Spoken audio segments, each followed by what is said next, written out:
worked with Mark Frary, who did the first two moderating sessions.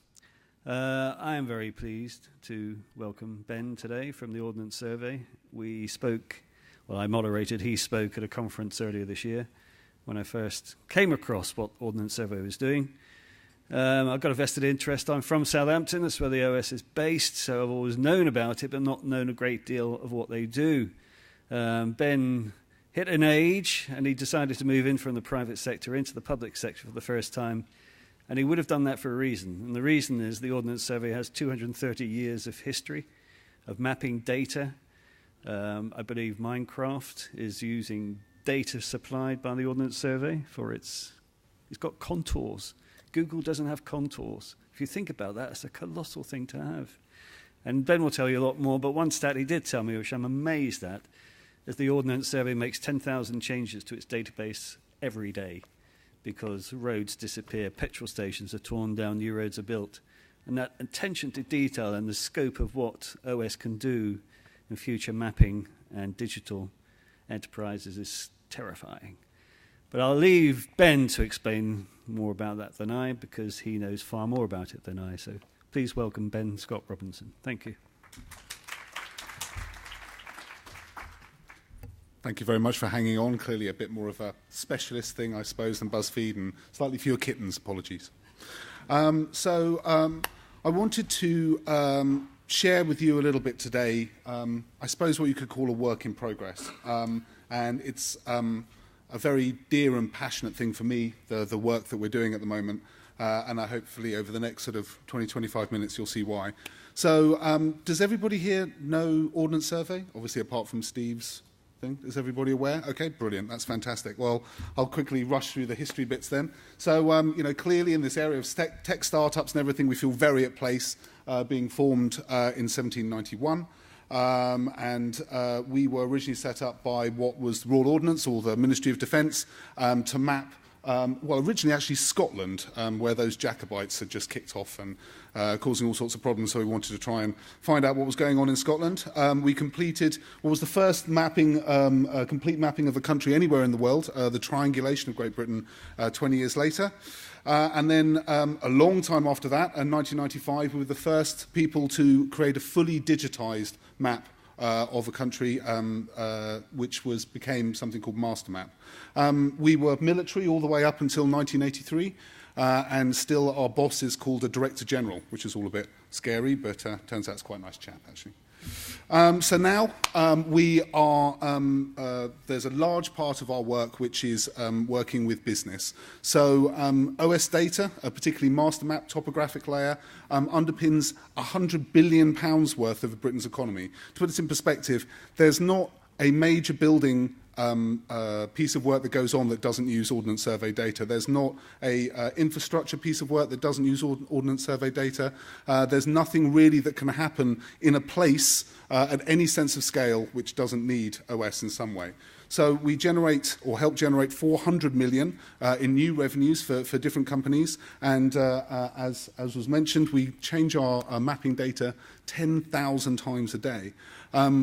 We make sure that our maps are up to date, so the real-world features are updated, 99.83% of them in 6 months. To put this in context, our nearest rival in terms of accuracy, which is Google, sets around 3 years in terms of making sure they bring new stuff online. So we progress at pace. Obviously, we're only in Great Britain, but we're still very proud of the pace at which we move.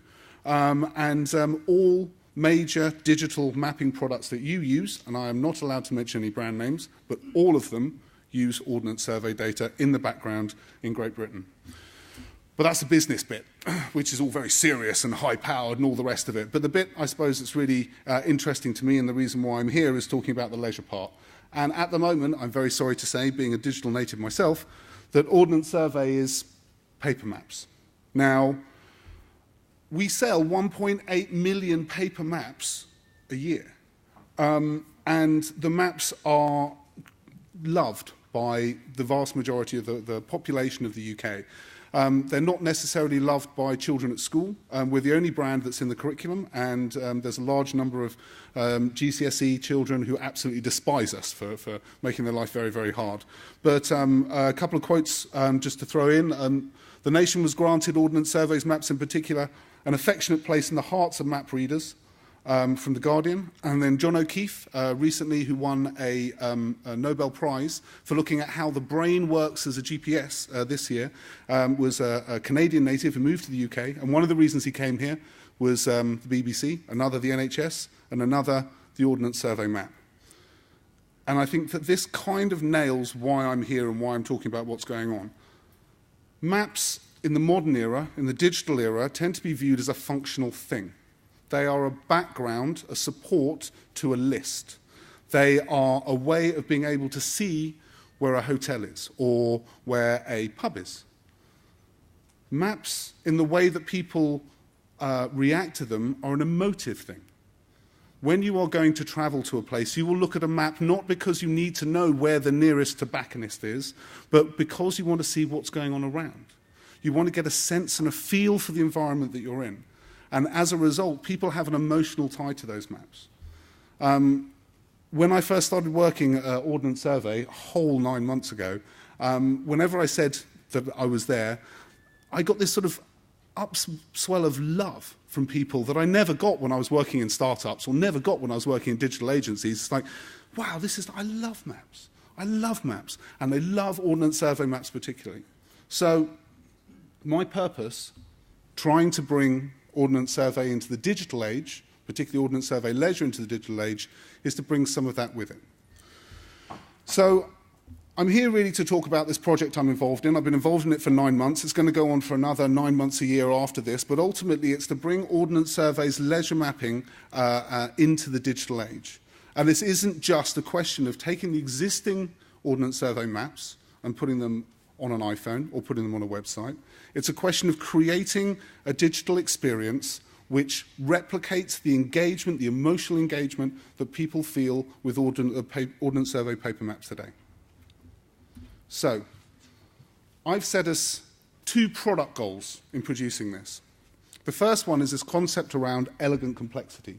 Now, as I say, our maps are known for being very detailed but ultimately usable. If I just flick back a couple of slides, all that mess that's behind there, if you have it in paper in front of you, it's really clear and really obvious, and people know where they are, and people like the fact that all that information is at hand and understandable.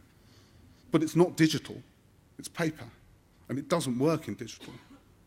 So what I want to do is to bring a digital mapping experience that matches the reputation for detail and usability, and to create this sort of detailed and accurate experience, but that strips out visual clutter and provides a rewarding experience for people who are looking at the maps. And just to clarify, when I say a map, for me, when you look at a device to see a map, the map is everything. It's not just the cartographic representation, if you like. It's also the interface around it.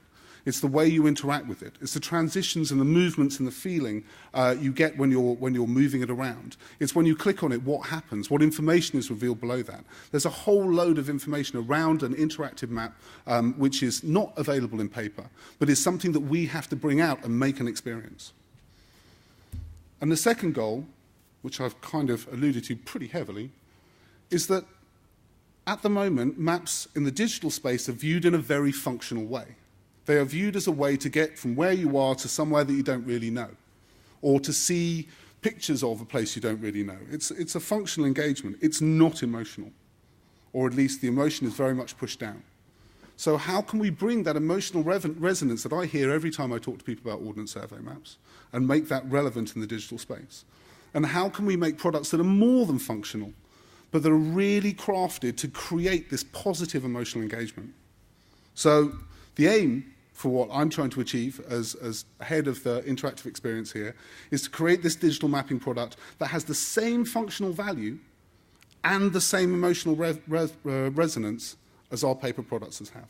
And ultimately, because we're creating a leisure map used by runners and off-road cyclists and hikers and all the rest of it, to create a companion for those leisure users, of which there are 10 million in the UK, to use the same level of comfort that they do with our paper maps. Sorry, I throw in these quotes because every time I start putting together a presentation, somebody in the company says, oh, you've got to stick this one in about Bill Bryson. But I particularly love that one in that from an American perspective, apparently our country is held together by crumpets and OS maps. That's fantastic. So I'll just give you a little sort of research and see where we're standing and understand where we are with our competitors. So when you have a look at Google Maps, this is obviously the sort of the de facto standard now, and we fully understand that. But you have to look a little bit behind that and see why it's very effective and why it works and why certain things are there and not there as far as Google's concerned. Now, when Google look at maps, it's not about the map itself. It's realistically about the location and the interaction, which is a very good call, because ultimately that is the way that people engage with interactive maps. But is it also about a backdrop for being able to put advertising on?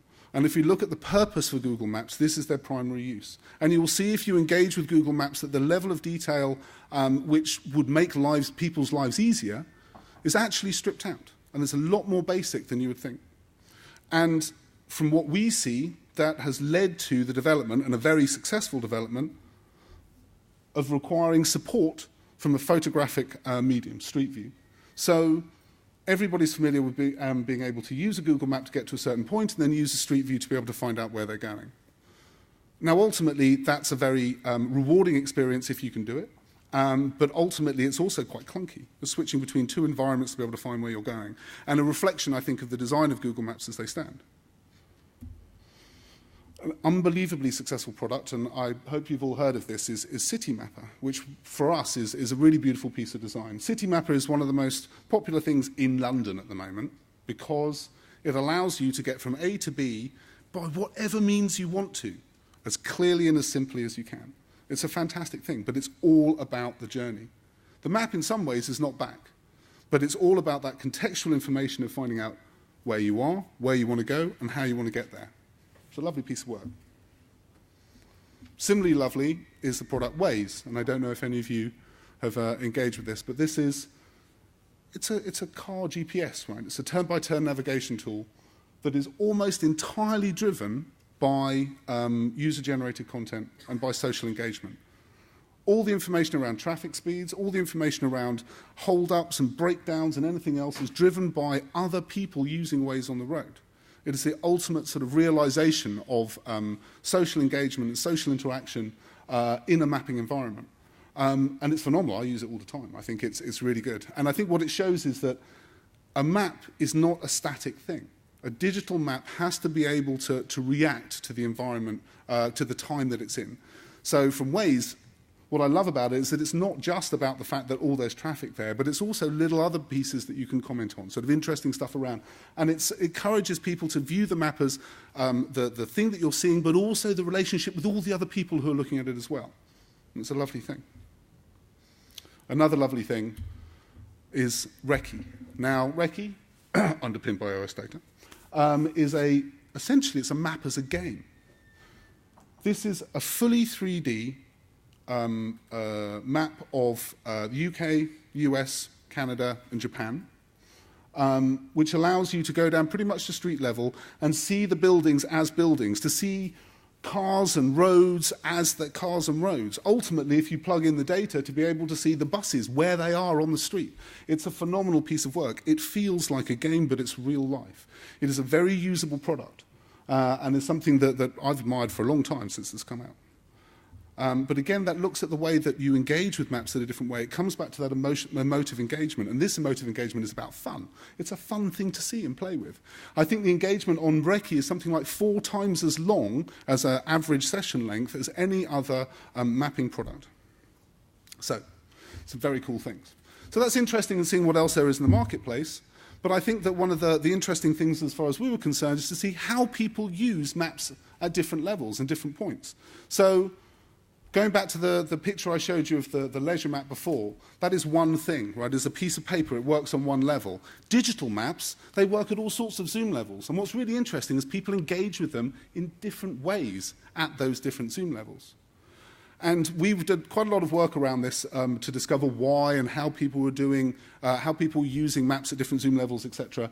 And then we found a fantastic piece of research that we've plugged into from a Russian organization called Yandex.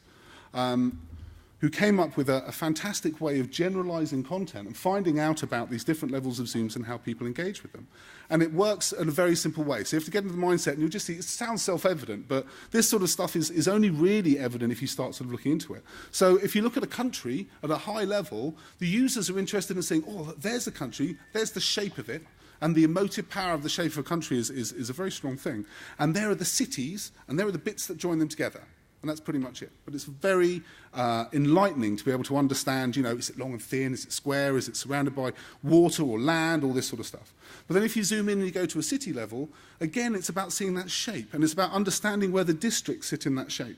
And I think that it's one of the real sad things about people's obsession with car GPSs is that you lose a sense of shape of a city. You don't know where areas are. All you know is that you have to go up there and turn left and turn right and you get to the area. And you don't get that sense. But if you look at a city, you can understand that. And then you can see its thoroughfares, the arterial roads and how things flow through it. And then if you zoom in a bit more, you get to see information around streets and locales. And then further in, it's actually the specific address, even the shape of a building. It's the interest of what's going on in that area. And coming back to the Google point, this is the bit I think that a lot of mapping products miss out on because they don't necessarily have that detail at that point. So Yandex spread this out and included an engagement with a map of Moscow underneath to see how people look at it. So the whole point here is if you look at a zoom level 6, which is pretty much city level, and you're looking at a city, you're looking at it from an interest perspective. It's kind of about walking, but it's just so you can understand where things are. But then as you sort of zoom in a bit more, your relevance to your relationship with a car becomes more important. It's understanding where you're going to go from here to there, how you're going to turn, what are the main roads you need to take, etc. And then as you go further down towards 17, which is right in at street level, it comes back to the person again. And it becomes something that's very personal and owned. So this was a very fascinating piece of research and something that we've worked on quite a lot as well. And as you can guess, this is extremely important to us. When we're looking to create this mapping experience, we want to create something that's useful and works for people at these levels at all these different zoom points. So another piece of research, and bearing in mind that the team who are looking at this is only 8 months old. I came in at the start of the year and I've been hiring people to bring them in. I brought them in from agencies and startups and all over the place to get involved with actually getting under the skin of how this digital experience works. And some of the most sort of out there and sort of future-thinking designers who have worked on some of the biggest brands in the UK have suddenly got really interested in stuff like this, which is what we call a legend. So sorry it's a bit blurred, it needs to be maybe on a slightly bigger screen. But this shows you the way to interpret a map. And there's lots of stuff that we can take from this, which I think has been lost in the digital age. And if you're a digital native and you're forgetting about the history of how maps and cartography is created, you lose a lot of this information. But some of it is very basic in terms of user experience. So if you look on the right there, you will see that there's a list of cities. Sorry, hang on. All those are different types of cities and towns, and they've all got very clear definitions, and the different types of fonts and weights and scales that are used to define them. Now, that level of detail you will never be able to pick up, but what you can do if you look at a map is understand that there is some sort of relationship between something that has big, bold, capital letters and something that's written in lowercase down there. And that relationship and the establishment of that relationship ahead is really understanding and really important in understanding the context of space and scale. And something that we've really wanted to take forward is something in the middle there, which is those 3 blobs. Now, those 3 blobs are basically sort of textual images to show the different types of trees. Now, coming back to our drive to explain elegant complexity, when we show an area of trees, we want people to understand what type of trees they are, because that's the level of detail we have and nobody else has. And if you are walking or mountain biking or whatever off-road, that's the sort of stuff you need to know. So we have looked at this and said, oh, that's really interesting. It's not about a picture of a tree, which it is on modern maps. What they've done there is include a sort of a texture, a feel. And it's a texture and a feel which we can start bringing into our maps as well. And on a digital level, yes, and maybe it doesn't have that lovely sort of pen line to it, but ultimately it gets across that sense of environment. So now what I'm going to do is quickly take you through a couple of explorations that we've done, okay? And I know, as I said, we're really getting under the skin of what we're doing now, but I can't express enough how big deal this is and how passionate we are about this. And I want you to understand that this is part of a journey we're going on to create a digital mapping product, which you will all be able to see about halfway through next year. And we really hope that you come with us on this journey. We're going to be talking about all these different things, and it's really important that you, if you are interested, please follow our blogs, please follow our releases, and see any other presentations we're doing, because we want to open this up and talk about this as much as we can, because we're going on a journey that very few people can. You know, I'm an interactive designer, right? This is what I do for a living. I've won awards for it, all this sort of stuff. This is what I do. And there is no bigger challenge in my field than designing a mapping product to work on mobile phones and computers. And this is why all the team that I've gathered together are so passionate about making this thing work. So, when we started having a play, the way we do maps now is very different to the way we used to do it. Instead of hand drawing everything and sort of making it all work in a sort of beautiful way, we now have essentially a system where we can plug in all the data that we've got, all that digitized map that we started collecting in 1995, and essentially using what's like a style sheet, like a sort of markup language to be able to change stuff and play with stuff. So we can literally create sort of 4 or 5 maps a day if we want to, and we can start playing around with the information that's on all these different levels and expand it out and make it really interesting. So the first one we came up with was this. It's very pale on there, and apologies for that, but ultimately what we have there is very old-fashioned. You know, it's very light, it's sort of getting across the key information, it's showing where the forests are, but we're also using very sort of old-fashioned fonts, and we're trying to bring in the idea around the hierarchy of text and all this sort of stuff. And then we found that's all very well, but ultimately we're missing out a lot of the detail that we need to bring in to make this work. So I'm just going to take you through a little zoom in, okay? And this is a zoom in on a place where we're going to be launching this product in May next year, called Keswick, which is in the Lake District, at the Walking Festival there, which is the biggest outdoor festival in the UK. So coming back to those Yandex things that I was talking about before, this map here is an exploration, but it's moving along the lines of where we're going for the free maps that we're going to provide in our application. So what you can see here is exactly as described before. So you have this sense of, oh, there's the shape of the country. Not only that, you can see the crinkly bits. You can see where the mountains are. You can see where the fun bits are if you're an outside adventurer. But you can see how to get there. The motorways, shown in blue, this is the UK, show you how to get to somewhere near the place in the middle there, which is the Lake District. And then as you zoom in, you start to get that sense of, oh, here are the major towns and the places around it. And there, just popping up there in the middle, is Keswick. And zooming in further, you can see that we've kept a lot of the sense of the sort of crinkly bits with the shading, but what you can't see there is we've also started to bring in contours. And we've started to show the form and the shape of the hillsides you move in. And right dead center there is Keswick. And then here you see it again. So I'm really sorry, it's not very clear, but all this around here is clearly defined as being very detailed contours which give a really strong sense of purpose. And if you see it on a mobile screen, it really stands out. But what we have to lose here is the fact that you've got a green, which in the green defines the national park. So as we zoom in further, it starts becoming less relevant, and what becomes important is the woods and the trees and the, again, you can't see the texturing on the woods here, which is a real shame, but you can get a sense of the real topographic detail, the amount of lakes and the rivers that are around, and even start to get a shape of the town. And again, as you zoom in again, there's Keswick standing there, and you get that form and shape of the town that's standing out there, and the area that we're really interested in is just down here, sort of where that little nobule, for want of a better word, is sticking out on the lake on the right-hand side, which is where the festival is. And then as we zoom in closer again, you see the individual houses. And then as you zoom in again, you see all the boundary lines, but it's not complex. It shows an enormous level of detail down to like where your house is, the number of your house, where the boundaries of your place is. It shows Crow Park Cottage, which is where we stay when we go there, which is why I wanted to show this. It shows how to get there and shows the level of detail, which is totally unknown in these sort of maps, but in a way which still feels very light and still feels very engaging. And just to drop as a little comparison, here's the same place on Google. There's nothing. There's no feel for the area. There's no understanding of what's going on.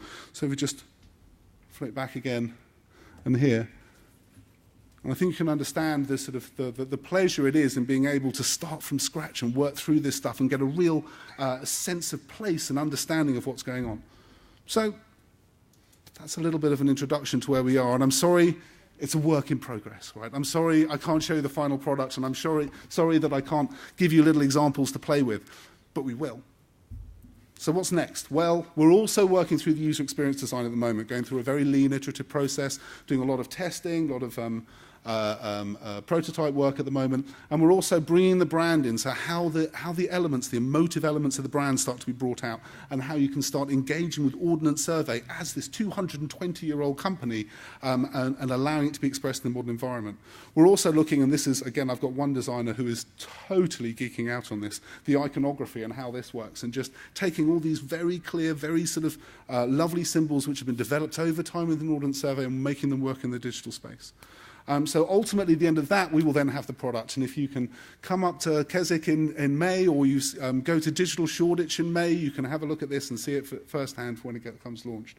But then after that, all this cool stuff, all the mapping stuff, all the data behind it, all the terrain data and topographical data to create this amazing emotive mapping experience will be released as APIs and SDKs, which can be included in sites, particularly travel sites. So if you're talking about providing holidays in these areas outside of the cities in the UK, or even in the cities, you will have an opportunity to use a mapping system which is truly British and a real emotive representation of this country. Thank you very much.